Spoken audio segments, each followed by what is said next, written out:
السلام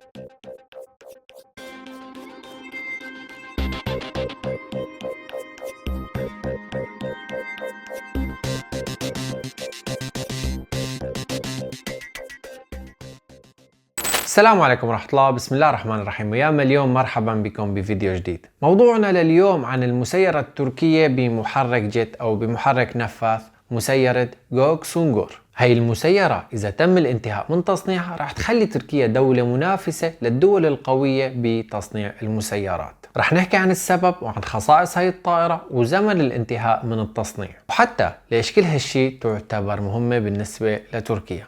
إذا جاهزين يلا نبلش.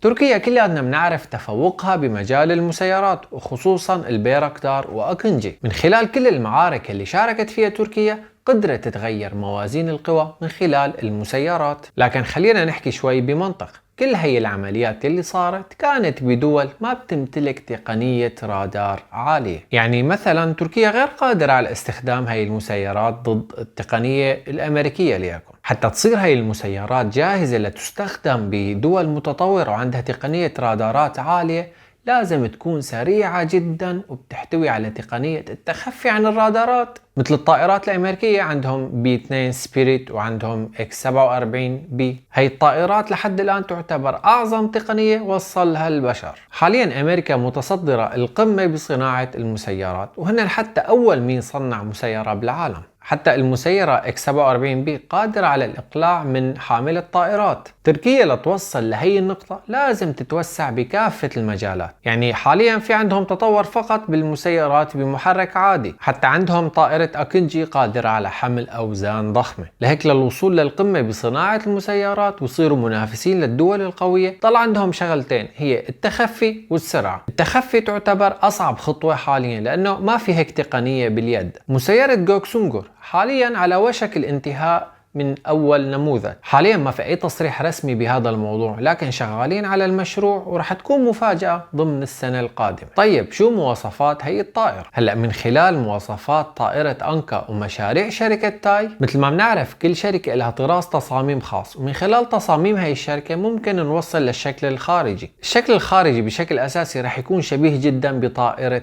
أنكا، بس الأجنحة رح تكون أطول لتوصل لارتفاعات أكبر وتحمل أوزان أثقل، وحسب الاستخدام محرك أو محركين نفاثين. يعني بشكل عام المظهر الخارجي رح يكون شبيه جدا لأنكا.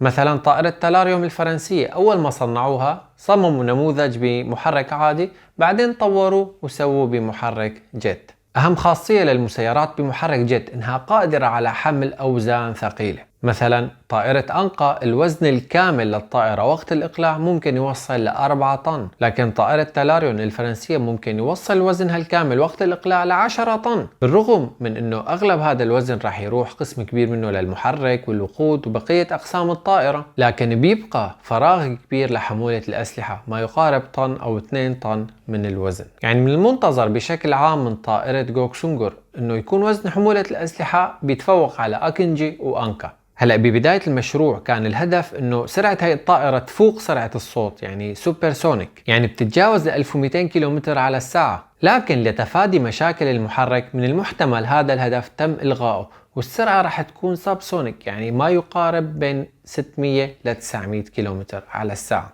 حاليا الطائرات بالعالم يلي سرعتها تتجاوز سرعة الصوت عندها محركات جبارة وقوية. بالنسبة للمدى دون التزود بالوقود الهدف 1700 كيلومتر. هلأ طائرة تلاريوم بتوصل سرعتها على ما أعتقد ل 630 كيلومتر على الساعة، لكن تعتبر أقل من الجلوبال هوك اللي تعتبر الأغلى بالعالم.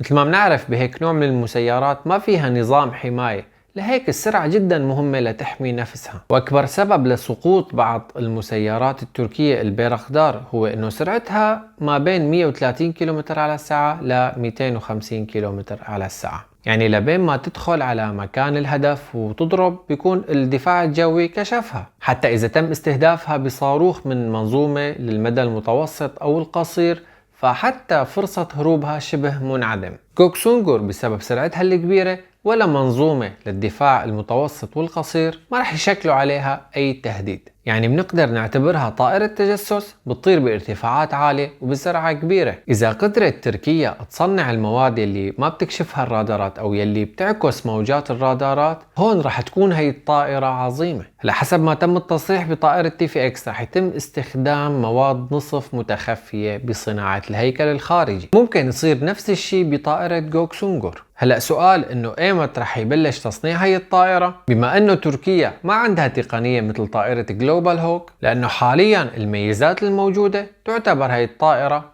هدف مكشوف، فصعب تركيا تستخدم المسيرات الموجودة عندها حاليا ضد اي دولة متطورة مثل امريكا والصين وروسيا وفرنسا والى اخره. بطريقة واحدة ممكن من خلال استخدام سرب منها وإرسال المئات من هي المسيرات، والبديل هو رح يكون هي الطائرة الجديدة. حاليا بسبب مشاكل الشرق الأوسط واليونان وفرنسا في استعجال كبير بالمشروع. مثلا الطائرة الفرنسية بعد أول عملية إقلاع ب 2015 لبعد 3 سنين بسنة 2018 لبدأوا بالإنتاج وتسليمها للجيش، لكن طائرة أكنجي تم الإعلان عنها بهي السنة وبنفس السنة بدأوا يصنعوا منها. وسبب هاي العجلة هو إدراك تركيا لحاجتها القوية لهيك نوع من الطائرات. من المحتمل بعد الإعلان لأول عملية إقلاع لجوكسونجور خلال سنة أو سنتين بالكتير ببلشوا يسلموها للجيش. وبشكل عام سنة 2023 هو تاريخ منتظر بالنسبة لتركيا. حاليا في محرك جيت TJ-90 تم تصنيعه من قبل شركة توساش، من المحتمل يتم استخدامه بهي الطائرة. في احتمالية كبيرة تكون هي الطائرة قادرة على التزود بالوقود هي وبالجو، تماما مثل المسيرة الأمريكية X-47B. ترقبوا الأيام القادمة ورح نشوفها بإذن الله. هيك بنكون وصلنا لنهاية الفيديو، بتمنى يكون نال إعجابكم. بعتذر على التقصير معكم، صار في كتير أحداث ومنزلنا عنها، بس عم حضر لفحص وإن شاء الله إذا زبطت تسمعوا أخبار طيبة عني.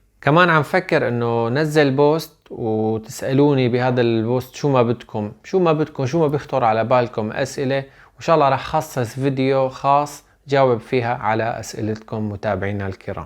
هدفي تكونوا ممنونين مني من المادة اللي عم قدمها، وبالنهاية انا ما بدعي انه انا بعرف كل شيء، اكيد في عندي اخطاء كتير، كل انسان خطأ، ولكن انا ببحث وبدور كتير على معلومات ممكن تفيد اي شخص بيهتم بهذا المجال.